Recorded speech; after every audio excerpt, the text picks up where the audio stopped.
Hi, I'm Lindsay. And I'm Stellina. Together, we are moms to 5 children, including 2 sets of twins. At Tweet Dreams, we are passionate about helping families achieve the peaceful night's rest they deserve because we were formerly overwhelmed and sleep deprived ourselves. We love nothing more than helping families achieve their specific sleep goals, so the whole family can be rested and thriving. On this podcast, you'll not just hear about sleep-related topics. We'll chat about how it started, where we are today, and the experiences that have shaped us as mothers of twins. We hope you'll enjoy listening to the ups and downs, the highs and lows, and everything in between. Hey girl, are you tired? Not only tired from lack of sleep, but tired from searching all over the internet for sleep advice that's specific to your twins? Here at Tweet Dreams, we know that twin-specific advice and routines should be easy to find and access, and that's why we are a one-stop shop for you as a sleep resource. Our blog is chock full of advice for twins when it comes to naps, night weaning, sleeping through the night, and so much more. Not sure where to start? Be sure to grab our free twin sleep guide available for download today. This guide will walk you through an optimal bedtime routine, how to keep them synced throughout the day, and how to keep a routine going. As twin moms, we know how special those breaks are, and we want you to have them. Check out the show notes to grab your copy. Hey there, it's Lindsay and Stellina here. We're back with another episode of Twin Life with Tweet Dreams. So today we want to chat about the stereotypes and kind of things we see online when we're in mom groups and things like that about baby A versus baby B. Maybe when it comes to like temperament, sleep habits, like developmental milestones, like is there like a true kind of stereotype that like one is sort of like this, the other one is sort of like that? We would love to share our own unique experiences here. I feel like we can confirm, at least in our households, that like we both have that baby B that's just quote unquote super special. And we sure do. I know mine requires a lot more patient and gentle parenting in my house. Yes, I definitely agree. Baby B is more emotional in my household. She definitely fits that stereotype of baby B a little bit better, but I think I have a really unique perspective because when I was pregnant, baby A and baby B switched places at the very end. I think I talked about this in the birth story episode where baby A, when she came out, like the baby A, when she came out, was originally baby B. Like she was on top.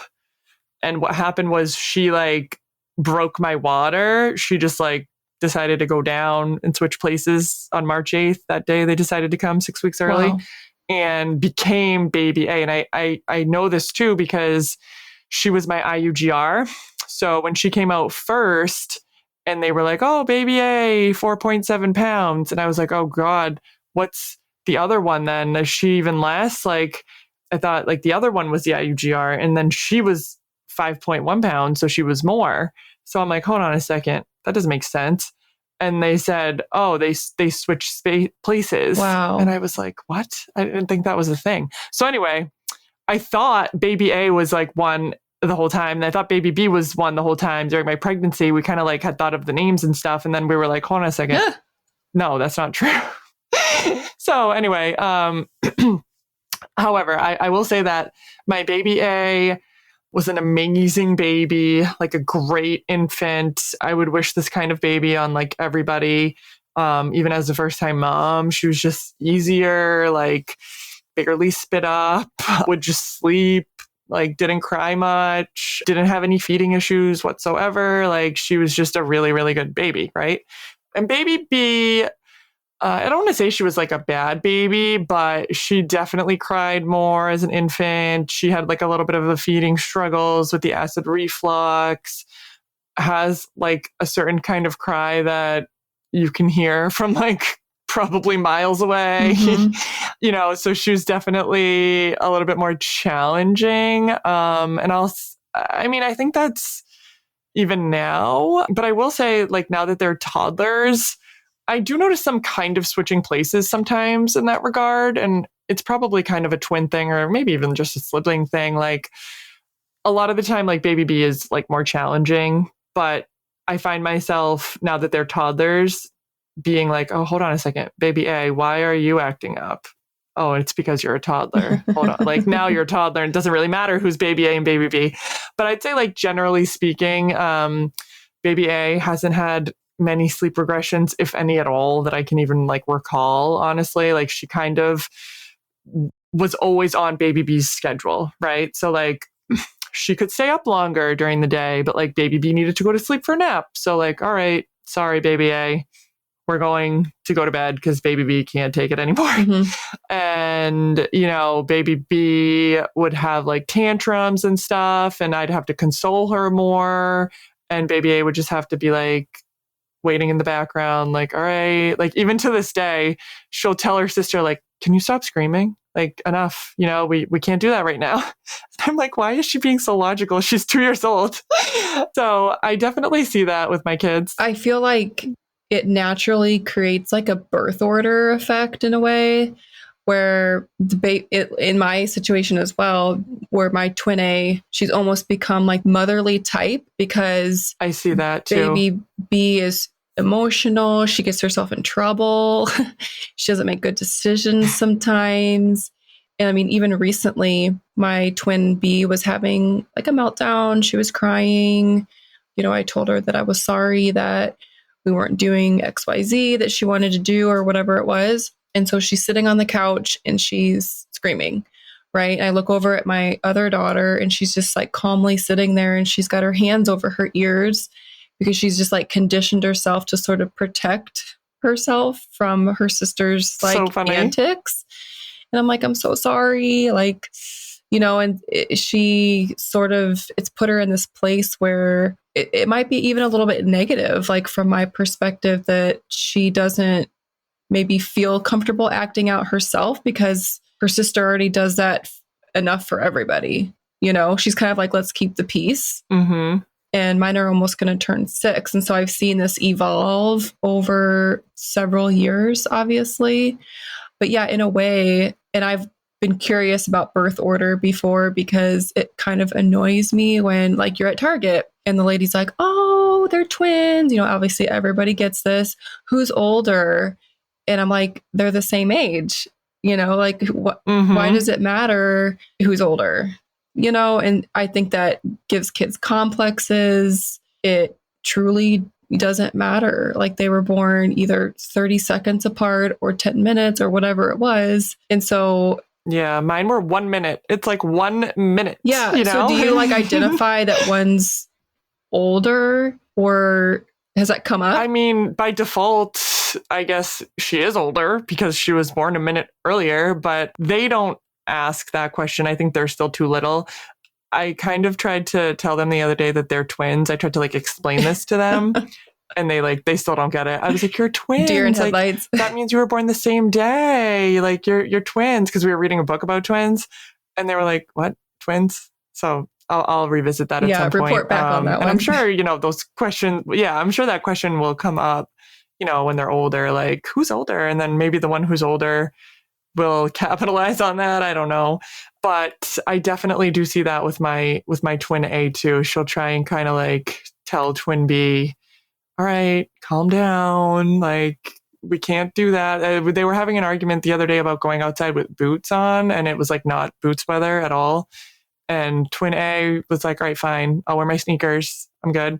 And then twin B, I swear it took like 20 minutes to leave the house because she wanted to wear her boots. And twin A is just telling her, like in 2-year-old language, she's telling her that you cannot wear your boots because it's not snowing today. Like trying to like really rationalize. Yeah, like, and it was just so funny. Yeah, it's like, hey, the quicker you stop crying, the quicker we can actually go do the thing, you know? And that's like what my twin A says all the time. Like, you know, if you whine too much, we can't do XYZ. And I'm like, oh my gosh, she's like such a little mother. But it's hard, especially when you watch them side by side. There's so much comparison. Like, let's say you just had your twin A and she was growing up by herself, or you just had your twin B and she's growing up by herself. You just be like, oh, that's her. you know? And so it's really a different Right. perspective when you see them side by side and you're like, well, is this wrong? Is this right? What's the matter? Am I doing something differently with her that I'm doing with the other one? Those are some things I've questioned myself with, at least, especially when it comes to like the emotional piece. You know, of course, they're not going to crawl at the same time, walk at the same time. Although my twin A was ahead of the game, gross motor skills wise, for everything. I joke that like my baby B was in a curled up little ball for like 8 months. Like it took her that long to like uncurl her fists. Like she just was so like such a squishy little muffin. Stiff. Yeah, just like real. Mm-hmm. And my other one was just like doing jumping jacks, you know, and she still does that. It's really funny. Like if they're watching TV, my baby B she's got her pillow, she's got her blanket, she's got her cup of water next to her. She's like my kid to a T. And then twin A is like watching TV while balancing on like our like little balance beam. Like she just doesn't like sit down. Oh my God, yeah. hysterical. I'm like, you can relax. Yeah. Like we're watching TV. Like her body's just like always moving, which is probably why she sleeps better, maybe because she just like wears herself out. But yeah, you know, and like you said before, we can't really identify what's what because especially in the first couple of years, they switch like flip flop, you know, it's like, oh, she's my more I definitely see that. high needs. Okay, but wait, like 2 weeks later now, she's more whiny. So like, what's happening here? Right. I definitely see it with pain a little bit though. Like from the beginning, when the kids got shots, baby B definitely took it worse usually. And I think that's still to this day, her with pain. It's really hard. I've definitely taken her to the doctor a little bit more just to be like, okay, is she acting like this because she has an ear infection or something's wrong? Or is it because like something's like she's teething and I don't know about it? Like maybe 3 or 4 months ago, I took her in because she was just not acting like herself. I wanted to make sure it wasn't an ear infection. Lo and behold, she's like getting her molars in, 2-year molars in. And I was like, okay, like my other one was getting her molars in too, because I could see, but I wouldn't have even known, you know, like I just wouldn't have even known because they just act differently towards, you know, some discomfort, which is totally acceptable and fine. And everybody's different in that 100% part of life. Yeah. Or they like, but it just goes to show. Yeah. Or they internalize a bad day, like way worse than the other one. You know, we've talked about this before, like your kids are at that age where it's like, they're aware of the feelings. They know what's going on. It's just like that communication piece that's still sort of missing. And it's just creates that layer of ambiguity and like frustration, like on your part, their part. And so, like I've told you, you know, my baby B will look like she's having a bad day. And we've like helped her identify that. Like, you know how you just like feel crabby, but like there's really no reason. Mm-hmm. Like kids are allowed to just feel crabby. So I'll just be like, did you have a bad day? Are you having a bad day? And she's like, yeah, I'm having a bad day.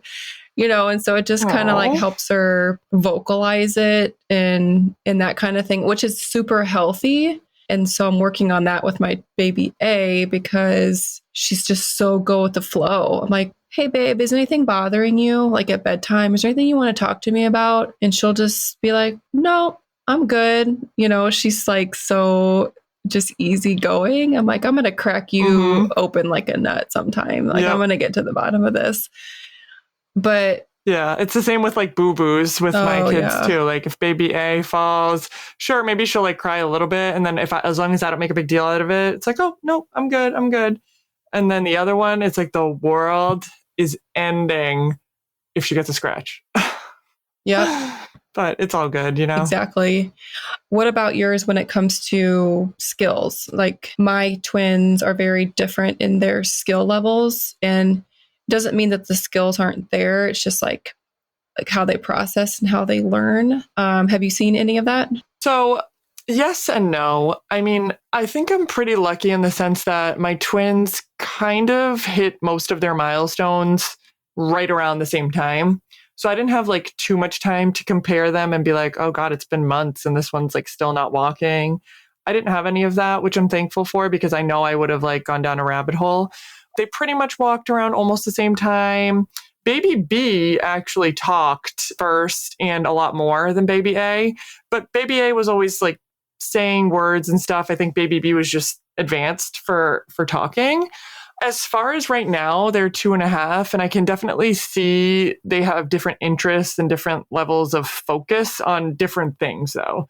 So they can both focus pretty well. It just depends what it is. So, like, baby A loves like crafts and coloring, stickers, stuff like that. So she can like focus on that for a long time. And baby B, she's probably more like me, like no artistic ability whatsoever. So she's like, trying to color this picture. It looks terrible. Like I'm done. But she really likes to look at books. So if I give her one of those lift the flap books, she like loves them with all the, like the little flaps. Yeah. She'll like just sit there and like open each picture and like ask me what it is and like what it says, so she can really focus on that. And I don't want to like say this yet, but I'll just say it. I think baby B is probably more athletic. Okay. Just in her built, I can see it. And she runs very fast. Like this girl has wheels. So who knows if maybe she'll excel in a sport more than the other one. I don't know. I don't really want to say that just yet, but I can just see like, as of right now, I can see baby B has like a lot of energy. So who knows what's going to happen in the future as far as that goes. But luckily they've been hitting their milestones like on track at least, maybe within a few weeks. And my son, I also have a singleton who's 14 months now, and talk about the comparison game. This kid has like beat them in every milestone possible. Like, yeah, we're going to get him signed up for like at 9 months, like the Olympics or something. Ridiculous. But I think it's because he has to keep up with them. That's true. I think that's a whole other episode about having a third kid after twins. Like, I think he was just destined to like do stuff early because he would just had 2 little friends that were already doing it. Of course. So, yeah. He's amazing. He kind of came out of the womb walking. No, I think you're going to uncover sort of more when like we're getting into 3 and 4, a little bit preschool stuff. That's really where I've seen like the biggest differences with mine, and that, my twin A can pick up a pair of scissors and just cut something out with no anything. And my twin A is much more of a quality time type person. She loves to help and be helped. So we really struggle with, hey, it's gotten a lot better, trust me, but sitting her down and being like, let's do this activity that she knows how to do. She just struggles with trying, and like we fail. Mm-hmm. We don't give up. We keep trying. We keep going. Like we talk about practice. We have to practice to get better. And so we really struggle with that with her. And so that's why I split them up classes for kindergarten, which I've shared on Instagram before. It was really just a no-brainer for me, just based off of their skill set. And, I didn't want my twin A to be outshining her in any way. That's tough, right? They're not going to get the same grades. They're not going to learn at the same level. So that's been good so far. They've done really well. We're about to have parent-teacher conferences next week. And I'm like, oh my gosh, like, what am I going to find out? Which I'm sure everything's going to be fine. Mm-hmm. But that's been... It's going to be stuff you already know anyway. So. No, that's true, right? It's just, I actually struggled to even, they give you this paper like a week in advance. And it's like, what questions do you want addressed during the meeting? So you're not going into this meeting and you're like, what should we talk about? And for twin A, I was like, I don't even know what to put on here. Like, because she's so self-sufficient. Like, I don't worry about her at all. Now, I worry about her a little bit in the social aspect, because this girl, she could play by herself for 8 hours. She's so hilarious, fiercely independent that I wonder, like, she's got her head in the clouds a little bit. And so I do want to talk about the social aspect of it. Like, is she going out of her way to make friends? Is she talking to people? Is she appearing to be left out? With twin A, I have no worries about that. She's like a social butterfly. So that's pretty cool. But yeah, if you're starting kindergarten, if you're starting pre-K, make a list of the pros and cons and listen to your heart when it comes to different classes. It's been really, really great, yet inconvenient. So most twin parents I talk to have older kids, they're like, oh, don't do that to yourself. Like if you split them up, you have 2 room teachers, you've got 2 class parties, you've got 2 permission slips, like 2 full, everything's double. Like, why would you do that to yourself? But in my opinion, and what works for our family is I just felt like for them to be the individuals that they are, I just was like, this is what we're doing. And like the first week of school, they got sent to school with like the wrong colored t-shirts on because I couldn't figure it out because I had kids in the same room that are the different rooms that weren't doing the same color.